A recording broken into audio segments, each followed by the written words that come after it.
Bryony Gordon, welcome to the podcast. It's just such a lovely excuse to get to see you, Jada. Yeah. You are a one of a kind, that's for sure. Bryony and I ran a marathon, the London Marathon in 2018, and you really inspired me in terms of just having the courage to even get running. I had never run for a bus before I met you. When we met, I had run the London Marathon for the first time like a month before. So I was kind of fresh out of that. And I remember it was such a mad time of my life as well, because that weekend, I remember it was like I was at this stage of realizing there was a different way to live my life. So I was in the last days of my drinking. I remember.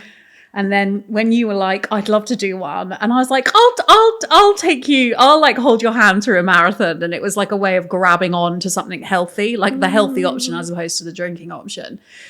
So yeah, but like I remember that. So that was like May 2017. And then in August 2017, I went to rehab. We ran a half marathon like October 2017, I think it was.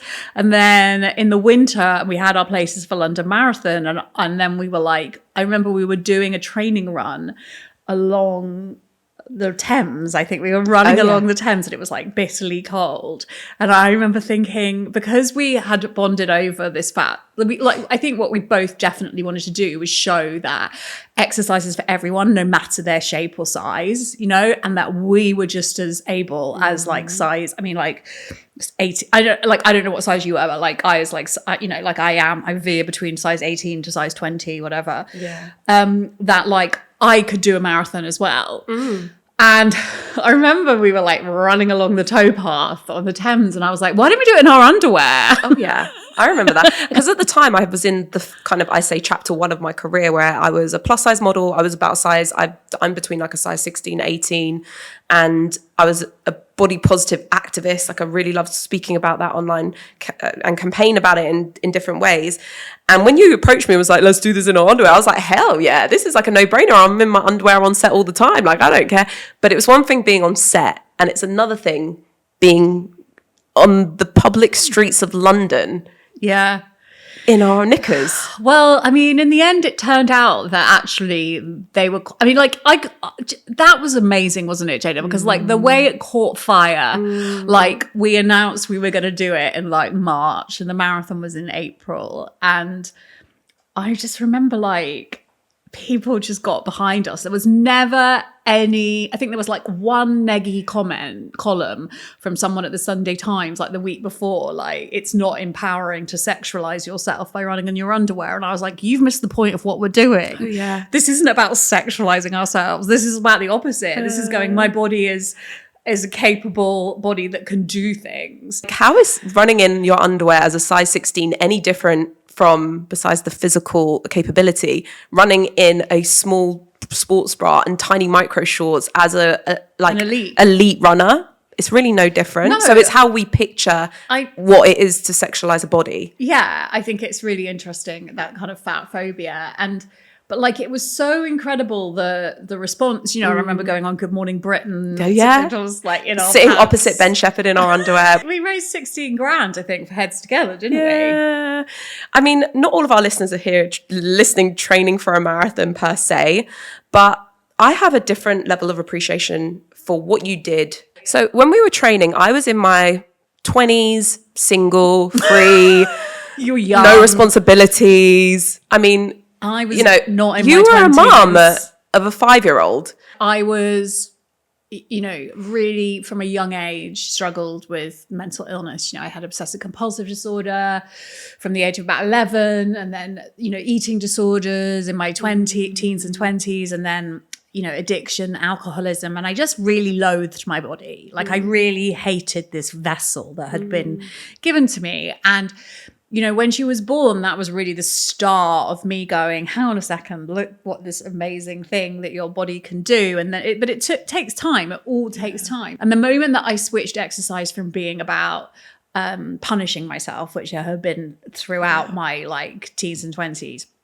into it was about growing. It wasn't about the losses. It was about the gains. It was about the time to yourself. It was about the clarity, the endorphins. It really changed for me. And it was about nourishing my body, not punishing it. And I really wanted to kind of model that. Anyway, so I don't know how I find, like, finding time. It's like you find the time, you know, and I'm quite lucky that I have a job that is quite flexible. So for me, running has kind of become part of my job almost, if that makes sense. Yeah, for sure. Because you have done so much brilliant like work within your experience of running, like writing a book about it, inspiring other people, having a podcast, creating communities. Like you're, you know, the founder of Mental Health Mates, a peer-based community group that is going on walks. Have you done Mental Health Mates runs?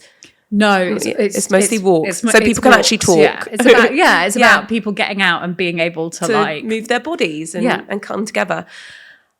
If people are at the very start of a kind of leaning into fitness for the mental and physical benefits of that, how do you start even approaching carving out that time? I would say, like, for me, it's like you chip away at things, you know? Like, I am an alcoholic and an addict, thankfully sober, but I want everything now, this moment. And the reality is that I didn't start doing this kind of exercise thing until my daughter was like 4 or 5, you know? Those first years are like, you know, I wasn't doing any exercise. I was walking, you know, but that doesn't, you know, like, I think it's important to remember, like, when we're in a stage of life, we feel like we're always going to be in it. And it's about reminding yourself that actually this too shall pass. And, you know, now as the mother of a 12-year-old, you know, I'm well out of that, like, nappies, buggies, whatever stage. And I'm like, whoa, I wish I was back in there. You know, at the time I would look at friends who had older children and be like, oh, I wish I was there. You know, the grass is always greener. But the truth is the grass is greener where you water it, right? You don't have to be a mum of a 2-year-old, a 3-year-old, a 1-year-old and, like, you know, and doing running and training and all of that stuff. Like, maybe this isn't the time. You know, that's what I would say. But that doesn't mean there won't be another time. You know, we also get fed this narrative, don't we, that once we have babies, our bodies change and they'll never go back to it and we'll never be able to do what we could physically before. That's not been my experience. You know, I am far fitter at the age of 44 than I was at the age of 34. I mean, like, I just had a baby then, but, like, say, I'm fitter at the age of 44 than I was at the age of 24, I think. You know, like, I'm doing more. So it just, we go through life stages and like, for me, it's like accepting where you are instead of resisting it is really powerful. So you don't need to be doing, like, maybe it's about, you know, like, go, you know, do a bit of swimming while you're taking the baby to the you know, like, it's about adapting around your life and not making your life harder. Yeah. You know, the only person to compare yourself to is yourself. You know, so last week, were you able to leave the house and go for any walks? No. Well, this week, have you gone for a walk? Yes, I have. I went for a nice half-an-hour walk with a friend. Brilliant. You're doing better than you did. You know, like, that's the way to look at it. And, you know, I sit here now and I'm like a 44-year-old sober person who loves running. I don't smoke. I don't, you know, like, my life is pretty fucking wholesome, right? But, like, that didn't happen in a flash. Like, if you'd called me in here 8 years ago, ooh, dear, like, it would be a different kettle of fish. I was drinking. I was at the end of my addiction. You know, there are stages of life. I have a list of small wins of things that I just did that are tiny. That might be like, I was able to, you know, blow dry my hair this morning. But that's the other thing. Okay. So, like, I also am a very firm believer in, like, look after yourself because you can't, it's like putting the oxygen mask on first, you know? Yeah. So make sure that you as a mum are doing, like, you know, like, we don't need to be this, like, harried, like, stressed out mum cliche. Like, we have a choice. Do you know what I mean? Like, I'm really of that. I saw something on Instagram recently, which was like, stop taking control of everything. Relax and let the ship sink. And I saw that. I love that. Yeah. I think also the thing to focus on when you're in the early years is, like, rest, recuperation, recovery. not necessarily like hammering it at an exercise class or whatever. You can't always be in growth mode. Sometimes you are literally in survival. Go and get a massage. And just trying to find some kind of like, I feel like I'm always sort of on the decline, and I'm always trying to just push the ball back up the hill a little bit at the moment, because you are so time poor and under-resourced. And if this was a company, I would not structure my company with this amount of responsibility for just me. But speaking of like mental health and taking care of yourself, how have you found a way to, especially at the time when Edie was a lot younger, find little ways to take care of yourself at the start of your sobriety journey and also show up as a mum? What did that look like back then, and how does it look like now? Well, I think it's really important that I say here that my daughter was 4 when I got sober. There was a lot of fucking chaos in those first 4 years of her life. And I think when I got pregnant with her, it just simply did not occur to me that I would continue to drink in the way I had before. Like, I thought I was just a party girl, and then pregnancy would do for me what it turned out I needed rehab to do for me. Like, it was such a shock when I gave birth, and like 2 weeks later, all I could think about was going for a drink. I was so ashamed. I was like, how could this beautiful baby, you've got everything you wanted. You've got a lovely husband. You've got a flat in Clapham. You've got a bugaboo. I don't know if bugaboos are still the thing, but they were back in the year 2013. You've got a baby, and yet you still want to drink. And I was so ashamed. I had to like bury it deep down inside of me. So the truth is, for the first 4 years of Edie's life, I wasn't really very present, and I feel I don't say that out of any kind of like, I'm not boasting. Obviously, I feel quite ashamed of it. But I say it because I want people listening to know that if you again, like, we all make mistakes. We all mess up. None of us are perfect, and one of the biggest lessons for me has been about kind of accepting that. And like, there are good parts of people, there are bad parts, and we've just got to kind of move forward, and try not to make those mistakes. So, for me, getting sober was how it was like I had a 4-year-old, but I was a newborn. I mean, that's the truth. Like, my emotional, my emotional intelligence was like stilted. And I was suddenly learning that I was, deeply, deeply troubled, that I had been drinking and drugging to try and sort of like numb that pain. You stop drinking, like, I thought, I'll stop drinking, I'll stop taking drugs, and then everything will be okay. But like, drink and drugs weren't the problem. They were like my solution for quite a long time. And I'm the problem, it's like, it's me. Hi, I'm the problem. It's me, and so I suddenly had to like find a way to deal with life on life's terms without picking up a drink. And, so it's been a kind of a learning process, but I can see now, almost 8 years on, like I can really, again, it's like gradually how I've installed it. And now I have a 12-year-old and almost 12-year-old daughter who,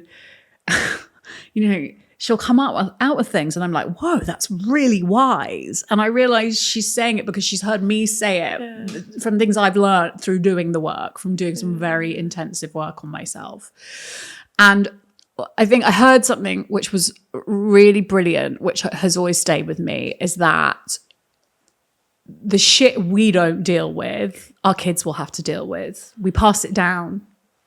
We pass shit down through the generations, And so any shit that my parents passed to me had just been passed to them by theirs, and so on and so forth. And so I really, like, for me, that sort of doing the work, doing the self-care is actually about looking after my whole family dynamic. Does that make sense? Of course. And it's that generational trauma that isn't dealt with, that's ignored, that's pushed down, that, I think there's even studies out there to show that it's like still in our brain somewhere when we birth a child, like that sort of wiring, and that is it's held in our bodies. And I can, and so I know that I made mistakes, and I will have messed Edie up, in those first 4 years. you know, I can dwell on that and I can feel ashamed for it, or I can accept it happened, apologize, make amends, and move forward and make sure it didn't happen again. And in the doing so, model to her that we do make mistakes, but we are able to change. Yeah, that's powerful. I like that you said, I didn't get sober because I wanted to be good. I got sober because I wanted to be free. I think so much of CEO Mum is about cultivating freedom at some sort of level. What kind of freedom were you craving when you said that? Freedom from shame. Freedom from living a small life. Freedom from fear. Oh my God, Jada. Like, even, you know, thinking back to the things I would do when I was drinking were awful. Like, I found myself in really, and I was constantly, like, I'd wake up in the morning if I'd gone to bed. You know, I would wake up in the morning and the first thing I would have to do would be like check my WhatsApp, check my phone. What did I do? I would wake up and I would be like, is my husband cross with me? You know, like trying to like get, you know, gauge from his face what, because I was in blackout quite a lot of the time, you know, and just that really, like fear of what have I done? What is going to happen?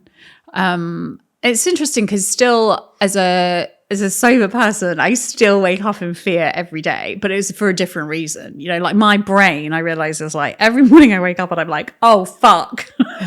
There's just so much day ahead. And my brain goes, you can't do any of it. You're a useless piece of shit. The world revolves around. Stay in bed, stay in your head. That's safer. And I'm like, yes, head, you are right. You are right. And I have to immediately start fighting that because that's like danger zone. And that's why I think I was drinking, because it was like to quieten that voice, but I've had to find other ways of doing it. So, you know, exercise, going to 12-step meetings, connecting with people, you know, being of service. And that can feel so, I guess, isolating, and you feel, you know, even if your situation, some people looking in might think, oh, just get out of bed, like it's so easy, but you don't feel like that because in your world, in your mind, and I remember somebody saying like your feelings aren't facts, but it's even hard to acknowledge that or believe it when everything inside when you, you're in it, all your chemicals, the way that your brain is functioning is like, no, this is very, very real and very true. What's like a little, in those days when you felt like that, what were like some of the little steps you took that helped you? Yeah. So one of the things that we're told in 12 steps, so it's kind of AA, NA, all of those kind of fellowships, is like, keep it in the day. It's just for today, you know, like, so, you know, my head will go, oh my God, in 3 weeks time, I've got to, you know, I don't know, I've got to get on a plane, or I've got to do this presentation. And it's like, okay, but do you have to do it today? It's like, no, you know, and just you know, hour by hour, sometimes just do it minute by minute. What does taking care of your mental health look like now? Is there, and how did it look different before? I'm sure it's a journey that's constantly evolving, but what is the kind of, if you have any structure or any specific practices or things that are really important and key right now for you? Yeah. So for me, the kind of tenets of my mental health are exercise, really important. And I'm not like, you know, like I am not exercising for the way it makes me feel, not the way it makes me look, not to be like the strongest, the fastest, the whatever, like just out of my head, you know, that. And then being sober and doing, and for me, it's doing 12-step work like that. Those are the two things that if I stick close to both of those, I'm okay. And if I don't, and let me tell you, Jada, I veer away from them all the time. Do you know what I mean? I feel mad. And so, you know, and it's also just like all for me, the key for me as I get older is like just watching out for overwhelm, you know, because when I'm overwhelmed and when I take on too much, and actually, no, this is the key tenet of mental health, of good mental health for me nowadays, is to watch out for people pleasing. I'm being true to myself, then I'm not going to be saying yes to things that I can't do. I'm not going to be, agreeing with things that make me feel bad about myself, because I'm like, oh, I want to say, like people pleasing people pleasing is at the heart of all of my bad issues. So if I'm like taking a deep breath, and if something difficult comes up, and it does, and it will, being like, it's okay. It's okay that you're about to say something that another person is going to disagree with. It's okay that you're about to say something to someone that they're not perhaps going to like, because it makes their life more difficult because you're not free to do the thing they want you to do. I spent a lot of my life in a kind of fear, and it's taking a deep breath and going, no, you don't need to be fearful about this. Just put on your big girl pants and be a grown-up, because I am, a chronic people pleaser. I have to have boundaries burnt into me, and I find it really hard to think that people are upset or disappointed with me, which obviously when you have a presence on social media, people tell you that all the time, like you're wearing something they don't like, or you look like you've lost a bit of weight, or you look like you put on a bit of weight, or whatever. I can be crippled by that. Like it can be really hard and for me, I think the last couple of years has been learning to live in the discomfort of other people's disapproval of myself and be like, it's okay. That's hard. It's okay. Not everyone has to like you. You don't have to be good. Like we all fuck up occasionally. But to uphold that level of kind of confidence in your own position and not letting external opinions get to you, especially when you have a public presence, because there's a unhumane, unnatural amount of opinions that we wouldn't usually have to be listening to or tackle. How do you stay so aligned with what your truth is? So how people talk about like people who get like delusions of grandeur, and they think they're bigger than them. I have like delusions of inferiority. So like I think everyone hates me. Everyone thinks I'm awful. No one's fucking thinking about me, Jada. They're all in their own head. They've got their own issues. They're thinking about themselves, thinking about how everyone hates them, or, they're worrying about that. And if they are thinking about me for too long, like that's really their issue, not mine, So I've reminded that it's like just right sizing it and going, look, Bryony, you're not Vladimir Putin, like you're doing your best. We're all doing our best, So some people on the internet might be cross with you, but they're probably actually more preoccupied with other things in their own lives, and they've not really thought that you'll even read this. And what are some what are some of your practices in kind of upholding those boundaries? Are you like blocking people? Are you No, I don't block people. Like and it doesn't have to just be online, but just generally in life, like what are some of the kind of practical things people could do to just put the phone down? Yeah. Like put the fucking device down. Yeah. Look up and out, not down and in, Like I really think, and this is really important as a parent as well, as like social media has a lot of good sides. Like it's like anything, do you know what I mean? But I think we have walked into this world where we are all like on our phones, digital, and it's really bad for us. It just is. Anything is bad for you if you're doing it all the time to an extreme. Do you know what I mean? And so for me, it's like balance. It's kind of remembering that it's just a place. Do you know what I mean? But it isn't the world, And like, how are we saying good no's? I'll say no, and then I'll feel terrible for saying no, and then I'll row back and say yes.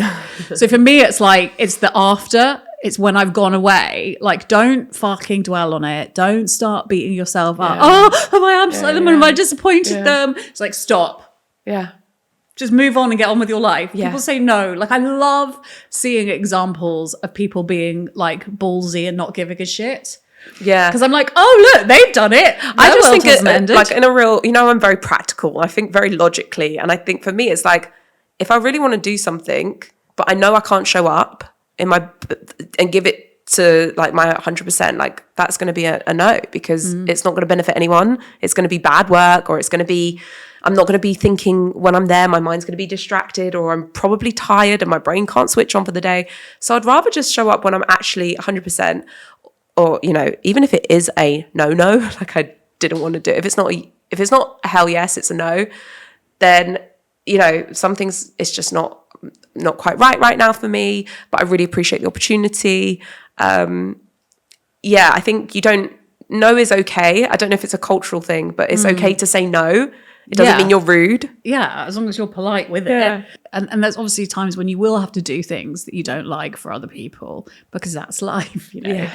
But I think when it comes to a sort of like from a, you know, like just in terms of your like, is my cup full at the moment? Do I have extra to spare today? Brilliant, you know, like then have some, and I will say yes to this thing because I love you, and you know, but like, am I empty? Sorry, this ain't working for me today. I want to talk about being good enough, because I think that there's a pressure to be a really good mother, a great in my career, a good partner, a brilliant friend.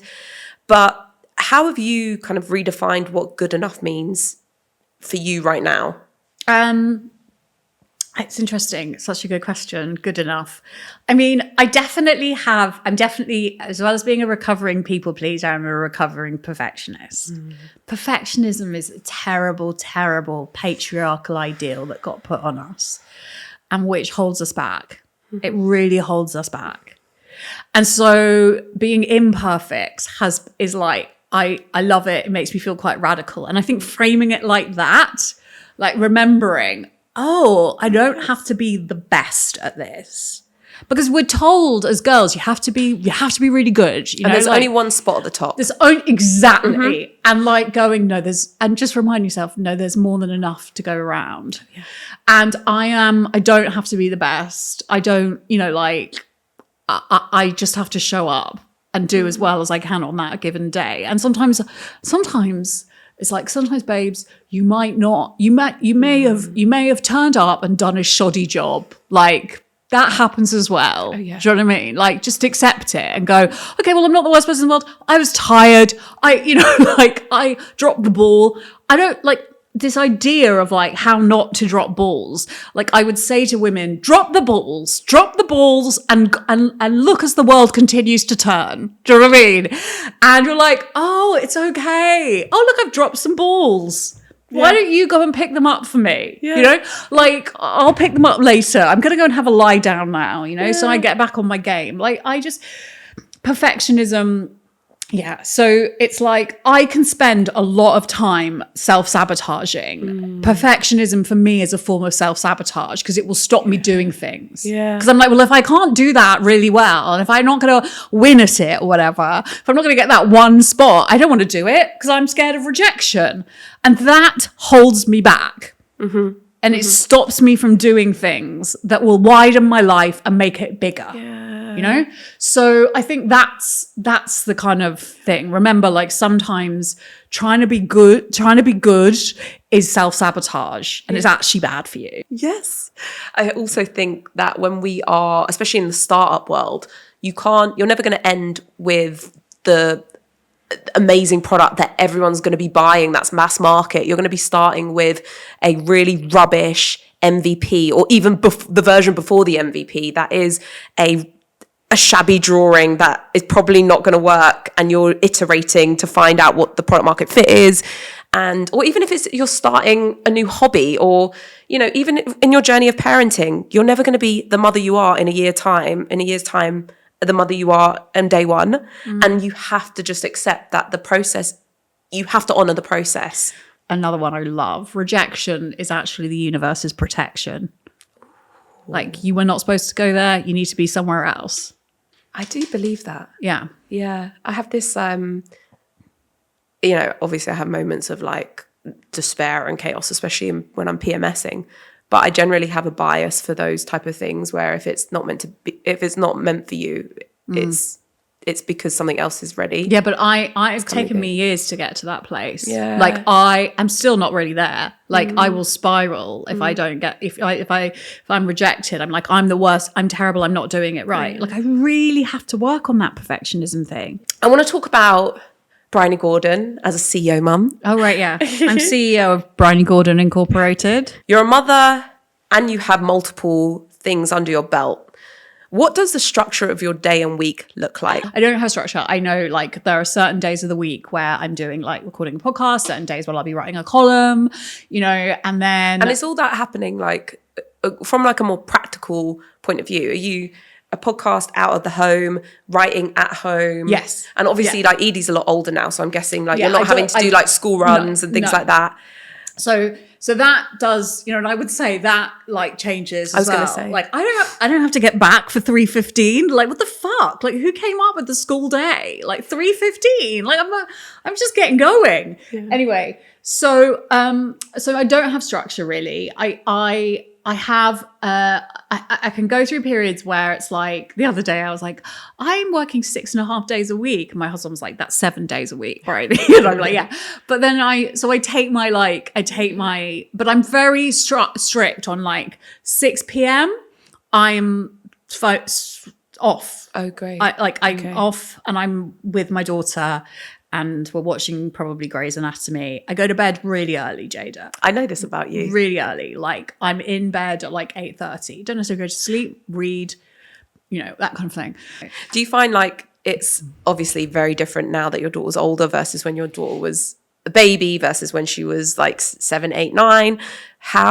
What does like in a kind of really quick whistle stop tour, how that structure, what those phases felt like for you? Just like, what can I look forward to? Oh, right. Or what was it like back then? Yeah, I mean, like it does just I do think motherhood gets better and better, you know, and I may be about to go into the teen bit where I start, you know, like very kind of like terrified. I feel like I'm going into that terrifying teen, you know, there's obviously lots of stuff in the news at the moment about, you know, adolescence. And, but I do think I've always wanted to be very present for Edie, and I've always been very lucky that the job I do, writing. So from the beginning, I was like, because I work from home, I'm always there when she gets back. So here's my thing. I try to front end my day. So I get up really early, right? It's like 5 a.m., right? You're up at 5 a.m.? Yeah. In the winter?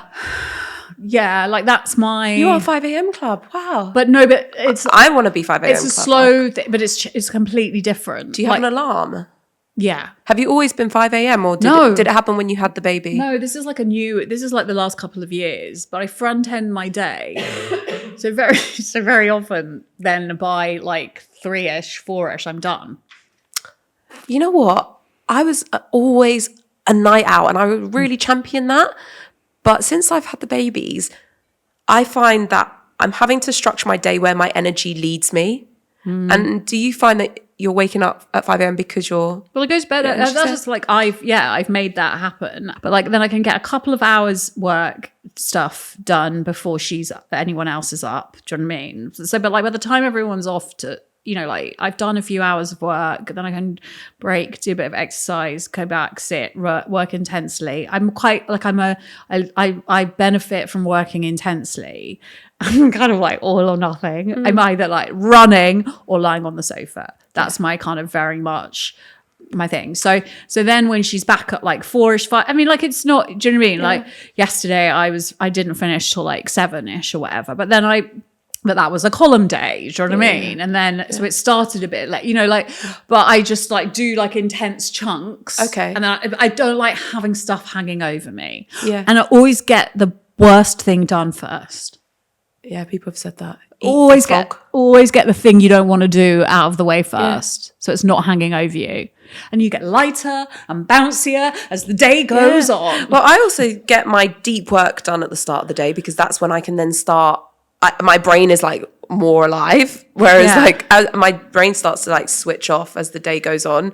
And also having I saw this really great Instagram post about different types of rest. So even just like going for a walk is rest, socializing with your mates is social rest. And I get up and walk around a bit every hour.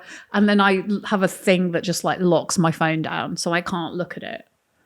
Oh, brilliant. Is that an app? It's called Flipped or something. Oh, okay. So putting boundaries. So it's just like it locks it, and then it rewards me by going, you worked for 6 hours. But and I'm like I need, like all of us, dopamine nation, like, I need to be rewarded with data. Because it's habitual to touch your phone and look at an email or check Instagram, and it's breaking the habit, and these little intentional things you can do that for you. What kind of support did you have? So we had a Manny who would come he would come, he would be there till about 5. Yeah. But it was very kind of ad hoc. The reason I always find it so important to ask people what your support is, and it can be paid, unpaid, a mixture of the two, because there's so much assumption and pressure to seem that you do it all alone. And it's almost impossible for anyone to do it all alone, whether they are also juggling a career or not. And talking about the support we have, I think, is so empowering, because it's saying that we're going back to basics. It takes a village to raise a child. Also, I think we didn't say this decision, but I always say, I had my career I would not have been able to achieve the things I have achieved if I'd had more children. Yeah. And that's just facts. I would not have written 8 books. If I'd had another child 2 years later, like a lot of my friends did, would we have run the marathon together? No. Would I have done it? So, it's like going, okay, well, that's why don't compare yourself with other people, because you're always comparing apples with pears. Even if it looks like you've got the same metrics, even if it looks like you have the same amount of children, the same, the same setup, there's always something that's slightly skewering it. So just don't do it, Have you always felt comfortable with support or asking for help? Yeah, I think I'm much better now at asking for help. But I don't have no qualms about delegating. Oh, good. Okay. No, I'm like, no, I'm not doing everything. How has that come so easily for you? What do you think? I think I know what I'm good at and what I'm not good at. Okay. And so home stuff, do you know what I mean? So we were talking about DIY or I don't. There's help looks lots of different ways. I have a cleaner. I would call up I can't garden. I would love to be. There are bits I'll do, but and then at work, I've had to get much better at just ceding control and being I can't do all of this. You need to get someone to do this for me, and asking for what I need. Yeah. I'm much better at what are you good at, Bryony? And so let's focus on that. And then, and then people can do the other shit. Are you good at delegating it in the home? Telling Harry what to do? Harry and I are really we have a very equitable split. In fact, he probably does more. Have you always had that dynamic?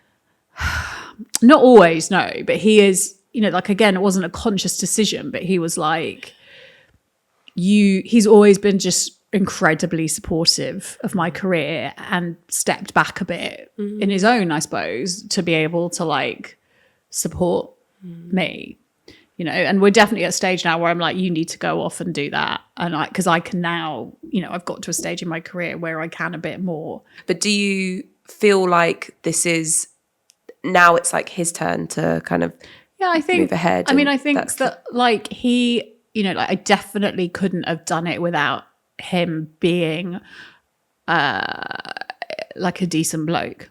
Because I hear about people whose husbands don't. They're they see it as a kind of threat to their masculinity, or whatever. They're no, I need to be at these drinks, these work drinks. I need to work all hours. And Harry was always don't worry, I'll make sure I'm back in time to You know, we'll make it. That's fine. He's never, you know, and again, I mean, not that he's, you know, like again, I hesitate to hand out awards for just being a decent person. Do you? I guess my last question on this topic is like, were those roles kind of verbally carved out, or was it something that just sort of organically evolved? I think we just organically, you do when you've been with someone for like, I don't know, we've been to, like, I keep thinking that like, because my love life was such a like chaotic mess until I met Harry. Like it was like a bin fire. I still think of myself as that girl, and I still think that Harry and I have been together like a couple of months, and it's like, oh no, we have been together now for nearly 15 years. Wow, that's a bit mad. So yeah, we do. Like you know, Harry and I are like, we're not like a very demonstrative couple. You won't see us snogging, you know, or hugging really, because he's like, you know, we're complete opposite of each other. But like, there's no one I don't think I could live with anyone else. That's not like the world's best that to me is like a massive compliment to him. Yeah. You know, like he's my person. Oh, I want to move on to a quick fire round. If you weren't in your current business, what would you be doing? I'd like to be a marine biologist and like live by the sea and do stuff like that. 3 must-haves that can be objects, skills, or a mindset, or a mixture of all 3 for a thriving working mum. Good massage therapist, a Deliveroo account. Yeah. And what else? Oh, and then the LED mask for nighttime relaxation. Love that. If you could swap roles with a CEO mum that was dead or alive, who would it be? I would like to have seen what the Queen did. Oh, like the late Queen, not the new one. I mean, she would be cool too. I'd like interested in that. When your daughter looks back on your life and career, what do you hope she'll say? Hope. All I hope she'll say is, you know, you're pretty cool, Mum. That'll do. Bryony Gordon, thank you for joining me and on the podcast today. It's been a pleasure.